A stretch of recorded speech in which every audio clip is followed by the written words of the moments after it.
Elhamdülillah ve salatu ve selamu ala Resulillah. Allah subhanahu wa ta'ala o'zining Qur'oni Karimda ayta: "Va ma arsalnaka illa rahmatan lil alamin." Biz seni g'alamlarga rahimlilik, marhamat bo'laroq qana jibardik deb. Ya'ni payg'ambarimiz Muhammad sallallohu alayhi va sallamni g'alamlarga, barcha kishilarga ham jinlarga Allah subhanahu wa ta'ala ana rahimlilik, marhamat, shafqat bo'laroq jibardi. Nindidir kishi musulmon bo'larga tili ekan, ul ikki shahadat so'zini aytib, shu islom dinine kiradi. Birinchisi ul ashhadu an la ilaha illalloh, shahadat beraman Allah subhanahu wa ta'aladan boshqa g'ibodatga loyiqli hech bir zot yo'q deb shahadat keltiruv. Ham ikkinchi shahadat va ashhadu anna Muhammadar rasululloh, ham shahadat beraman Muhammad Allohning elchisi deb aytuv. Ya'ni Allah subhanahu wa ta'aladan kelgan haq elchi bo'luvina ishonu ham shahadat beruv. Shu ikki shahadatni aytib kishi mu'min musulmon bo'ladi. Lekin so'rov, agarda kimdir payg'ambarimiz sallallohu alayhi va sallamni o'zining elchisi Allah subhanahu wa ta'aladan bo'lgan haq elchi rasul deb ishona ekan, bu onlardan narsa talab etasin? Bu onlardan 4 aybirni talab etadi.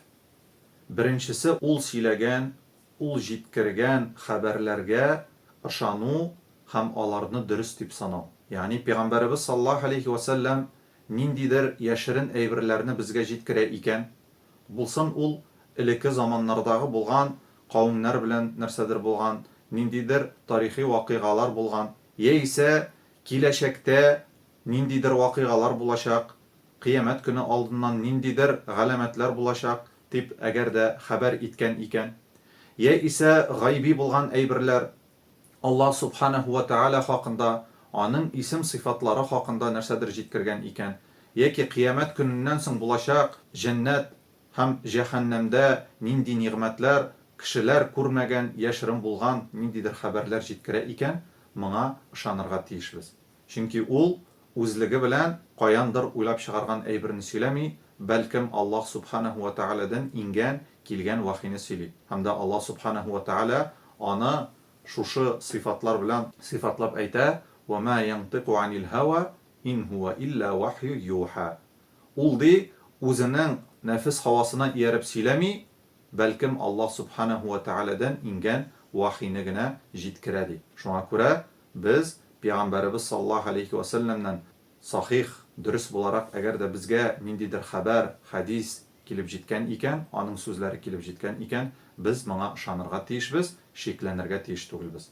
Ikkinchisi, ul bizga jetkirgan amirlarni, bizga amr etgan aybirlarni o'targa tiyishmiz.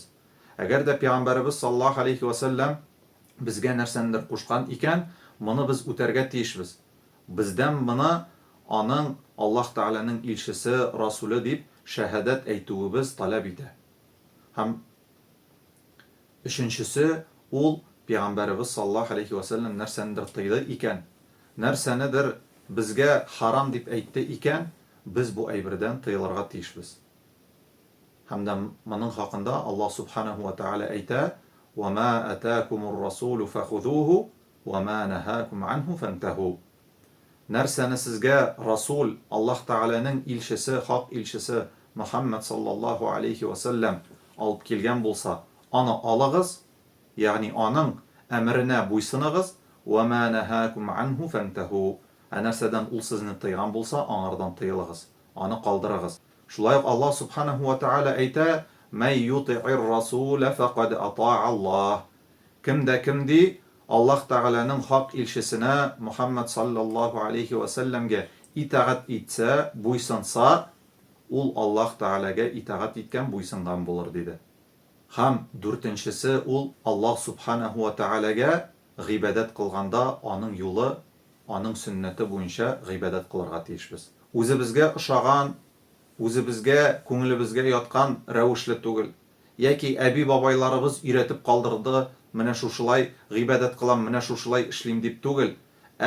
Shu haq elchi Allah subhanahu wa ta'aladan kelgan payg'ambar elchi Muhammad sallallohu alayhi va sallam ничек гыйбадәт кылган булса, фақат шулай гына гыйбадәт кылырга кирәк. Һәм фақат шулай гына Аллаһ субханаһу ва тааля бу гыйбадәтне кабул итәчәк. Ничек моның хакында Пәйгамбәрбез саллаллаһу алейхи ва саллям әйтә: "Ман амила амалан лейса алейхи амруна фахуа рад." Кем дә кем безнең әмребез булмаган рәвештә гамәл кылса, аның бу гамәле кире кагылыр. Ягъни Пәйгамбәрбез саллаллаһу алейхи ва саллям өйрәтеп калдырганча гамәлен кылмый икән, гыйбадәтен шул рәвешле үтәми икән, бу гыйбадәт аңардан кабул булмас. Күпме генә ул тырышлык куймасын, төннәрен йокламасын, көндезләрен ураза тотмасын, әгәр дә аның бу гыйбадәте Пәйгамбәрбез саллаллаһу алейхи ва саллямның сөннәтенә туры килми икән, бу кабул булмый. Һәм инде шушының белән, әгәр дә без менә шушы 4 әйберләрне үтәсәк, бездән таләп ителгән әйберләрне үтәсәк, безнең шаһадәтебез Аллаһ Тәгаләнең, ягъни Мухаммад Аллаһ Тәгаләнең хак илчесе дип шаһадәт бирүебез дөрес булыр һәм инде кыямәт көнендә дә бу безгә файда китерер. Субханакаллаһумма ва бихамдик, ашһаду ан ла илаха илля ант, астагфирука ва атубу илейк.